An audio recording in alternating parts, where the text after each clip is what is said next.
श्री शिवाय नमस्तुभ्यम। हर हर महादेव। आज की वीडियो में हम बात करने वाले हैं भाद्रपद मास के शुक्ल पक्ष की एकादशी कब है, जिसे पद्मा एकादशी के नाम से जाना जाता है।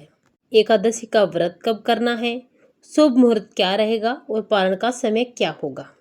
पद्मा नाम है माँ लक्ष्मी का। जो भी व्यक्ति इस पद्मा एकादशी का व्रत करता है, माँ पद्मा माँ लक्ष्मी उस घर में बैठ जाती है और कभी भी उस घर में धन की कमी नहीं आती।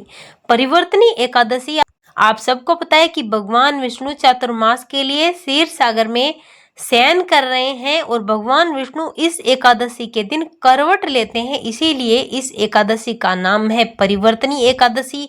ये एकादशी बहुत ही विशेष और महत्वपूर्ण हो जाती है। इस कारण से ये एकादशी समस्त पापों का नाश करने वाली है। इस एकादशी का व्रत करने से अश्वमेघ यज्ञ के बराबर फल प्राप्त होता है।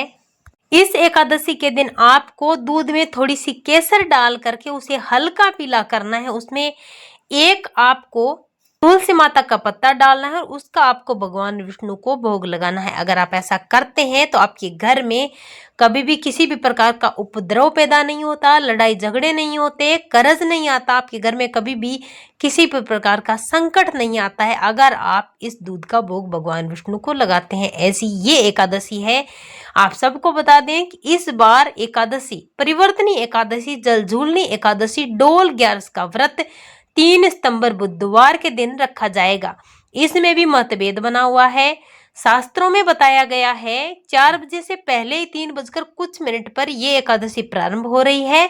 3 सितंबर को व्रत करने की विधि बताई गई है, जिसमें कौशिक जी महाराज ने भी 3 सितंबर को व्रत करने के लिए बोला है, लेकिन गुरुजी देवकीनंदन ठाकुर जी ने इस व्रत को 4 सितंबर को करने के लिए बोला है। देवकीनंदन ठाकुर जी ने कहा कि ये व्रत 4 सितंबर को द्वादश वेदी एकादशी के दिन ही करना है, लेकिन अगर ये एकादशी 4 बजे से पहले शुरू हो रही है तो ये एकादशी दशम वेदी तो हो नहीं सकती। फिर किस प्रकार से देवकीनंदन ठाकुर जी ने द्वादश वेदी एकादशी 4 सितंबर को करने के लिए बोला, इस बात का तो पता नहीं। अब आप देख लीजिए कि आप व्रत किस दिन करेंगे, 3 सितंबर को या फिर 4 सितंबर को। एकादशी इस बार 2 दिन मनाई जा रही है। 3 सितंबर को भी लोग व्रत रख रहे हैं और 4 सितंबर को भी व्रत कर रहे हैं।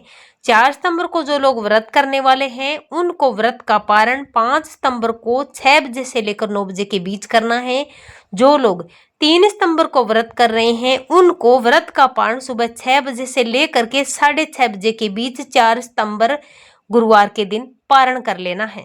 व्रत को बता दें कि इस बार इस एकादशी पर बहुत ही सुंदर योग बन रहे हैं। इस बार 4 सुंदर योग एक साथ प्राप्त हो रहे हैं इस पद्मा एकादशी पर। पहला बन रहा है आयुष्मान योग, दूसरा बन रहा है रवि योग और तीसरा बन रहा है त्रिपुष्कर योग बन रहा है और चौथा बन रहा है सौभाग्य योग। तो इस प्रकार से ये 4 बहुत ही विशेष और महत्वपूर्ण योग बन रहे हैं। इस कारण से और अधिक महत्वपूर्ण हो जाती है ये पद्मा एकादशी।